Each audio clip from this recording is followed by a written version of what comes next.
စိတ်ပြီးသတိလာလို့ရှိရင်ထွက်ပေါက်ရဖို့မှန်ကန်တဲ့နည်းနဲ့ထွက်ပေါက်ရဖို့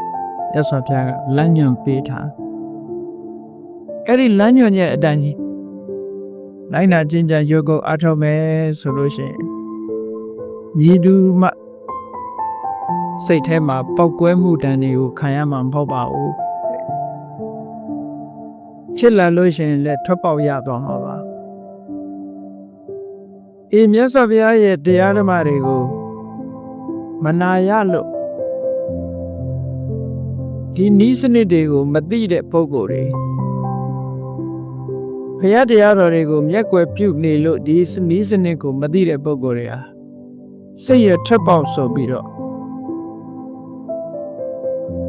မိမိတို့တွေးမိရာကြံစီမိရာထွက်ပေါက်မျိုးမျိုး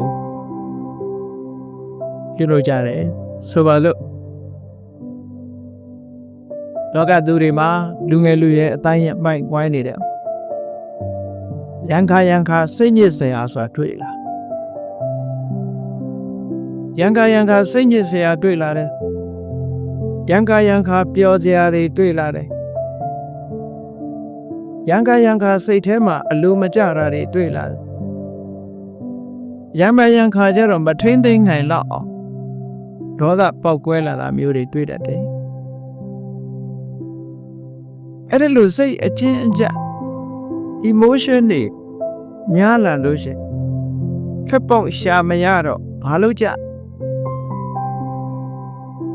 ဒီကနေ့ခေတ်အချို့ပုဂ္ဂိုလ်တွေကစိတ်ကိုဖြစ်စည်းမှုတွေကိုထွက်ပေါက်ရှာတဲ့အနေနဲ့ဘုရားဆေးဝါးတွေအသုံးပြုကြတယ်အရက်သေးသားတွေတောက်စားကြတယ်အဲ့ဒီနည်းနဲ့ထွက်ပေါက်ရှာလိုက်ကြဆိုလိုတာကယတနာစိတ်ထဲမှာဖြစ်လာရင်ထိုယတနာကိုမေ့ပြစ်ဖို့ကြိုးစားတဲ့နေရာမှာ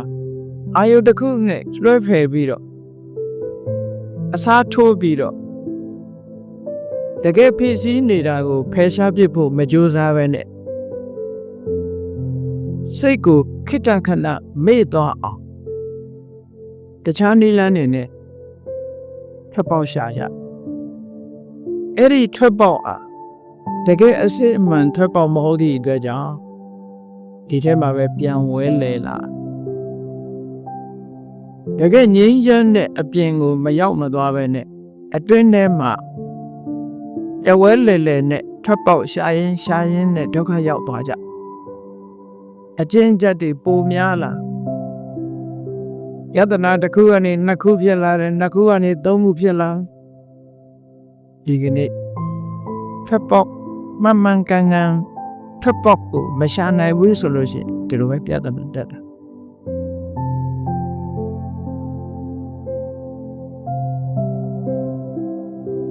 တချို့ကပြောကြတယ်မဟုတ်လားလူတယောက်